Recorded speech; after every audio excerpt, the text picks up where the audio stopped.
O Vasco está a 3 jogos sem vencer no Brasileirão. E como o gato escaldado tem medo de água fria, boa parte da torcida já começou a se perguntar: será que a gente vai brigar contra o rebaixamento até o final de novo? É sobre isso que a gente vai falar no vídeo de hoje. Roda a vinheta.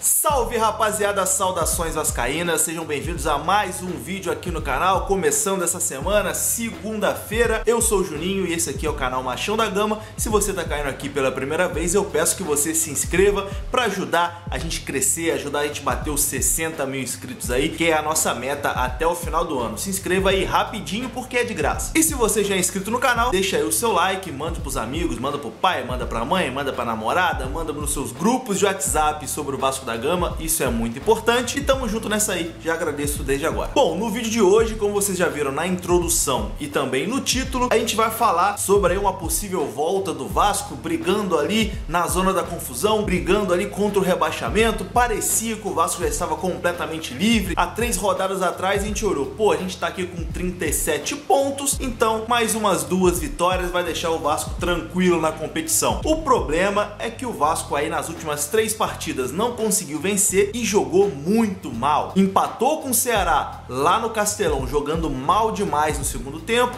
1 a 1, perdeu em casa para o Grêmio numa partida assustadora por 3 a 1 e no último final de semana o empate em 0 a 0 contra o Fluminense, que ficou muito barato para o Vasco, esse empate de 0 a 0, já que o Vasco não jogou absolutamente nada e foi engolido pelo fraco time do Fluminense. Como eu disse aqui no vídeo de pós-jogo, o Fluminense só não venceu o Vasco porque é um freguês que paga em dia. Os caras não conseguem ganhar do Vasco de jeito nenhum. Já são 10 partidas sem ganhar do Vasco aí, nosso freguesaço. Mas não é sobre o Fluminense que a gente vai falar, né? A gente vai falar aqui sobre a queda de rendimento do Vasco e sobre aí essa zona da confusão. Será que ainda assusta? Você aí do outro lado, você ainda tá assustado aí com essa zona da confusão, com a possível briga do Vasco até o final contra o rebaixamento? Eu quero a sua opinião. Deixa aí nos comentários. Eu vou começar a dar a minha opinião aqui agora. Primeiro de tudo, vamos tentar entender aqui essa queda de rendimento do Vasco, porque o Vasco vinha jogando bem, né, cara? O Vasco fez uma partida muito boa contra o Internacional, a nossa última vitória, venceu fora de casa por 1 a 0 e ali parecia que o Vasco ia embalar, porque, porra, ganhou do Inter fora de casa. A gente chegou a sonhar com uma classificação aí pra pré-Libertadores, a gente chegou a sonhar, a vislumbrar ali um G6, só que desse jogo pra cá começou tudo a dar errado. E eu acho que 2 coisas assim, 2 pontos principais talvez expliquem essa queda de rendimento do Vasco. Eu não sei se vocês vão concordar comigo, mas a caixa de comentários está aí aberta para todo mundo deixar a sua opinião. Para mim, é a entrada do Guarim, tá fora de forma ainda. O Guarim não aguenta jogar os 90 minutos, é um jogador assim tecnicamente excepcional,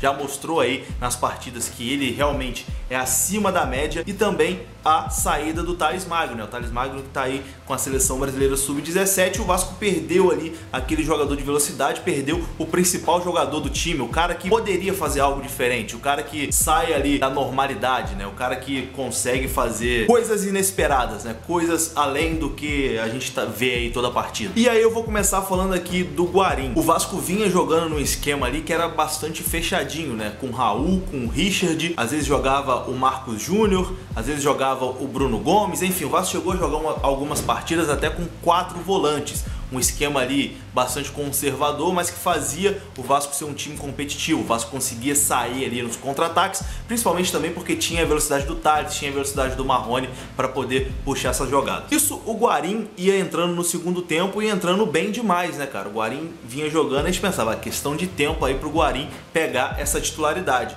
E foi só o Guarim pegar a titularidade que o Vasco começou a cair de rendimento. E eu acho que isso explica um pouquinho porque o Guarim tá fora de forma. Eu acho que o Luxemburgo tem que voltar a colocar o Guarim como opção no segundo tempo, porque ele começando ali desde o início, apesar da qualidade técnica dele ser muito superior aí a grande parte dos jogadores do Brasil, fisicamente ele ainda tá deixando um pouquinho a desejar. Quando ele entrava no segundo tempo, já com a partida rolando, com os adversários cansados, aí a gente via que a qualidade dele sobressaía contra todo mundo, porque realmente o cara é acima da média. Então acho que esse foi um ponto importante nessa queda de rendimento do Vasco. Acho que o Luxemburgo também chegou até a dizer isso em algumas coletivas, que vai repensar a titularidade do Guarim, vai começar a colocá-lo ele sempre no segundo tempo, até porque o Vasco entra com o Guarim e já entra com uma substituição certa, né? Nos últimos jogos o Guarim foi substituído aí porque não aguenta jogar os 90 minutos. Então, já que ele não aguenta os 90 minutos, para mim a melhor forma é o Guarim entrar na segunda etapa para poder ajudar aí com a sua técnica, que sem palavras, né, é excelente. E o Thales, meu amigo, é aquilo, a gente vai ter que torcer aí ou para a seleção brasileira ser eliminada logo. O Brasil joga na quarta-feira contra o Chile, né, na seleção sub-17. Se o Brasil perder aí na quarta-feira, o Thales Magno já volta e quem sabe no próximo final de semana já possa jogar pelo time do Vasco. Não tem muito o que fazer, né? O Thales é insubstituível hoje nessa equipe do Vasco, ele é o principal jogador. Sem o Thales aí, realmente o Vasco fica ali órfão, vamos dizer assim. E aí, com essa queda de rendimento do Vasco, essas 3 partidas sem vencer, o torcedor que olhava pra cima, olhava ali sonhando com uma vaga na pré-Libertadores, que sempre esteve muito distante, mas que a gente se deu ali a permissão de sonhar, voltou a olhar pra baixo, né? Começou a olhar ali e falar: ih, rapaz, estamos a 8 pontos ali da zona do rebaixamento, a gente vem numa sequência difícil agora. Será que vai ser sufoco até o final do ano de novo? Não é possível. Mas enfim, vamos lá. O Vasco hoje tem 39 pontos, está aí na 11ª colocação, com uma diferença aí de 8 pontos pro primeiro dentro da zona do rebaixamento, que é o Fluminense. O Fluminense tem ali 31 pontos. Faltam 8 rodadas, o Vasco tem essa diferença de 8 pontos e maior do que essa diferença são ali, ó, 1, 2, 3, 4, 5 times. São 5 times entre o Vasco e a zona de rebaixamento. Tem o Fortaleza, o Atlético Mineiro, o Botafogo, o Ceará e o Cruzeiro. Cara, sinceramente é muito difícil você imaginar em 8 rodadas o Vasco vai despencar tanto assim, de 7 times ultrapassá-los para o Vasco voltar ali numa zona do rebaixamento. Sinceramente é muito difícil. A diferença de 8 pontos em 8 rodadas é uma diferença muito confortável. O Vasco agora talvez tenha a sua sequência mais difícil. Esses próximos 3 jogos, que são contra o Palmeiras em São Januário, depois visita o Ceará em Alagoas e depois pega o Flamengo no Maracanã. São 3 jogos aí difíceis, que nisso o torcedor começou a ficar preocupado, né? Se o Vasco aí perde 3 seguidas, será que vai voltar ali pro bolo? Óbvio que liga o sinal de alerta, né? Só que além do Vasco perder, esses times que estão lá embaixo teriam que ganhar, o que também não é fácil assim. Os times lá de baixo não estão ganhando de ninguém e muitos deles também têm uma sequência muito difícil. Então o resumo é o seguinte: o Vasco hoje tem 39 pontos, ainda faltam 8 rodadas.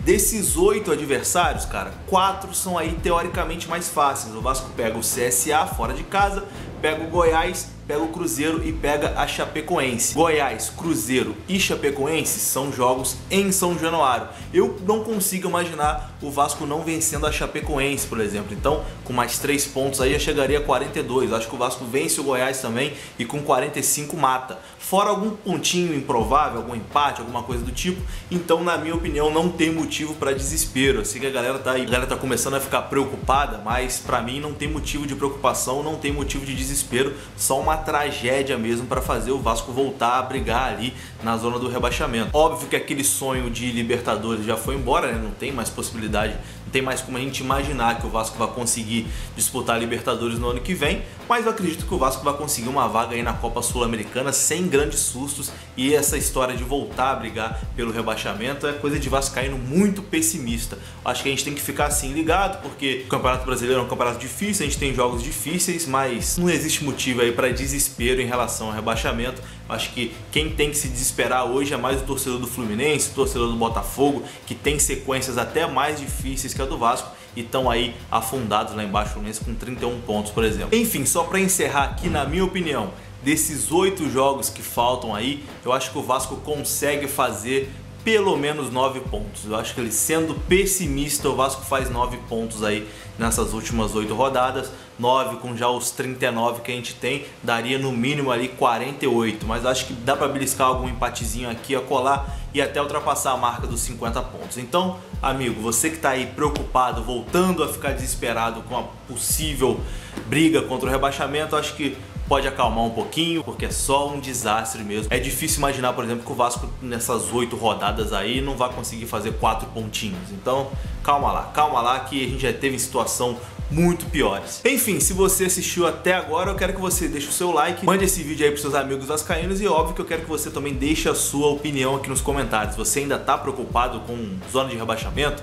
Você ainda acha que o Vasco corre risco de ser rebaixado para a segunda divisão? Mesmo o Vasco jogando mal do jeito que tá, na minha opinião, a gente tá tranquilo, a gente já liquidou essa fatura, o Vasco já não precisa mais. Óbvio, tem que se preocupar um pouquinho, tem que vencer os jogos, mas é muito difícil, só uma tragédia mesmo para levar o Vasco para a segunda divisão. Mas quero a sua opinião aí.